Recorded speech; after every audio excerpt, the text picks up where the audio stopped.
an'amta alaihim.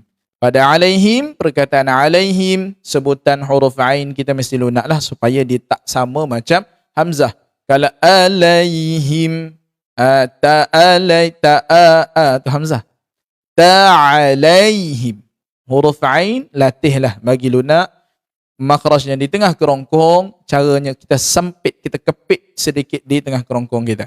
Huruf ain ni serumah dengan huruf ha. Teknik yang sama, ha pun kita sempitkan tengah kerongkong, ain pun sempit. Cuma ain ni lebih sempit. Okey?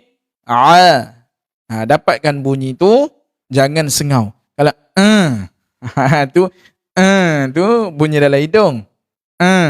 Ya.